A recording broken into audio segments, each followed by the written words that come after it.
kadang kita juga semestinya berpikir bahwa apa sih yang bisa kita tinggalkan di dunia selain memori baik itu.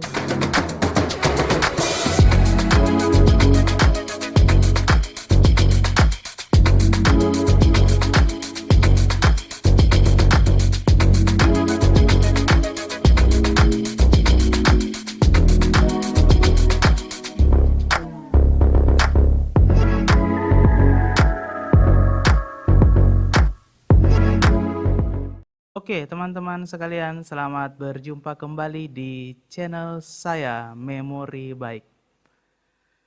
Kemarin kan saya sudah sempat jelaskan catatan receh kenapa bisa berubah menjadi memori baik. Jadi, ada beberapa alasan yang membuat saya akhirnya mengubah nama channel saya yang sebelumnya catatan receh, saya ubah menjadi memori baik. Yang pertama adalah accidentally, karena ternyata sudah ada channel yang namanya sama. Dan kemudian viewersnya juga sudah ribuan. So, yang muda ya ngalah saja. Jadi kemudian catatan receh itu kemudian saya ubah menjadi memori baik. Nama channel memori baik ini, nama channel memori baik ini saya ciptakan saya buat karena saya menganggap bahwa saya bukan orang yang misalnya solehnya nggak ketulungan. Saya cuman manusia biasa yang mungkin punya banyak salah. So, saya selalu berupaya untuk mencoba menjadi manusia yang bisa berguna untuk orang lain. Makanya kenapa saya selalu berpikir bahwa memori baik itu perlu. Kita perlu mempunyai memori baik. Kita perlu menciptakan memori tentang kita yang baik kepada orang-orang yang lain, orang-orang yang ada di sekitar kita. Makanya saya selalu berpikir bahwa apa sih yang bisa kita andalkan dari diri kita selain kebaikan-kebaikan yang bisa kita kasih? Apa sih yang bisa diingat oleh orang selain memori-memori tentang kebaikan-kebaikan kita?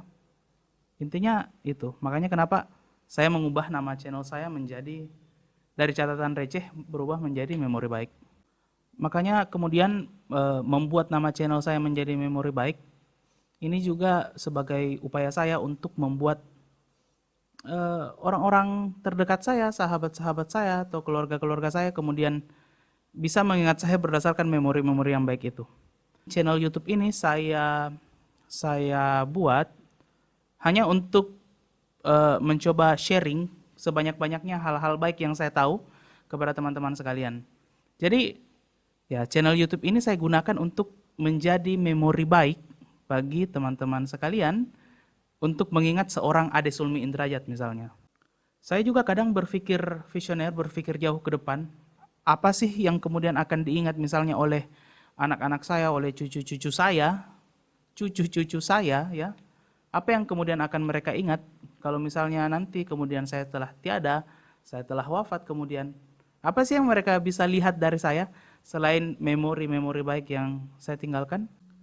Karena kan kita tahu bahwa media sosial dan semua hal yang berhubungan dengan dunia digital itu adalah adalah bank memori terbaik yang bisa kita gunakan untuk menyimpan hal-hal baik, kenangan-kenangan baik untuk kita. Kita masih sering menemukan kan banyak hal-hal berkesan tentang kita yang terjadi setahun lalu, kemudian diingatkan lagi oleh Facebook kepada kita di tahun selanjutnya.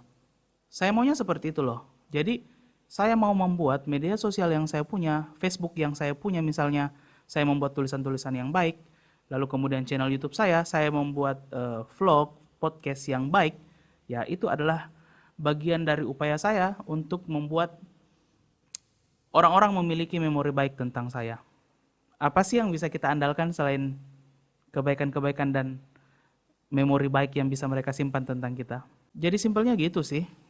Maksudnya mungkin di suatu ketika kemudian anak saya atau cucu saya membuka YouTube kembali, membuka Facebook kembali dan menemukan itu loh bapak saya, itu loh kakek saya. Dia sering sharing-sharing hal-hal yang baik seperti itu. Sungguh sebenarnya kan kita mati memang tidak pernah akan membawa apa-apa selain kebaikan. Kadang kan misalnya ustaz-ustaz kita, ulama kita bercerita tentang tidak ada hal yang bisa kita bawa selain amal kebaikan dan amal ibadah yang bisa kita bawa saat kemudian kita wafat kelak, saat kita di akhirat kelak.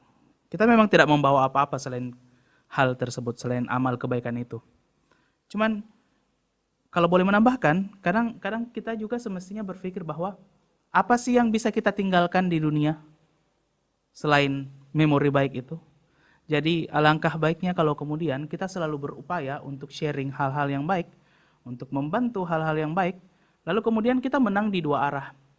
Kita bisa pulang dengan tenang dan membawa amal-amal kebaikan kita, tapi kita bisa juga meninggalkan dengan tenang orang-orang yang kita cintai dengan semua memori-memori baik yang telah kita tinggalkan untuk mereka. Kita bisa membuat mereka tenang karena kita pergi sebagai orang yang baik. Dan itu pasti akan sangat berpengaruh terhadap kehidupan mereka. Kita kan sering menemukan banyak di antara kita yang misalnya bertemu dengan orang-orang yang lebih tua daripada kita, terus kita ditanya, kamu anaknya siapa? Kamu cucunya siapa? Dan saat ditanya tentang hal-hal itu, kita anak siapa, kita cucu siapa, kita pasti kalau kita sudah tahu bahwa ayah kita, kakek kita, keluarga kita yang telah wafat itu adalah orang-orang yang baik, kita akan dengan sangat bangga mengatakan bahwa saya anaknya ini loh, saya cucunya ini loh. Dan biasanya kan dalam kehidupan kita, kebaikan-kebaikan itu akan berputar dalam siklus yang tiada akan berhenti. Kebaikan itu akan terus menurun kepada kita semua, kepada anak dan cucu kita, kalau memang kita baik.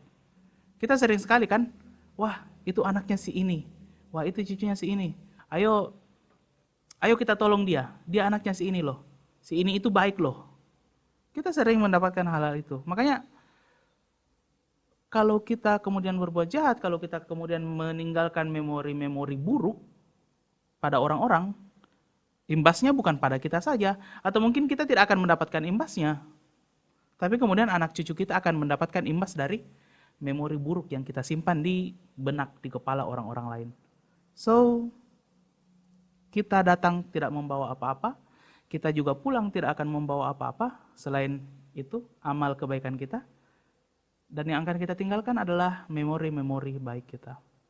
So, kita selalu punya cara untuk menjadi orang baik dan meninggalkan memori baik. Sekian dari saya, semoga hidupnya semakin bahagia dan semoga kita tetap menjadi manusia baik yang meninggalkan memori-memori yang baik. See you.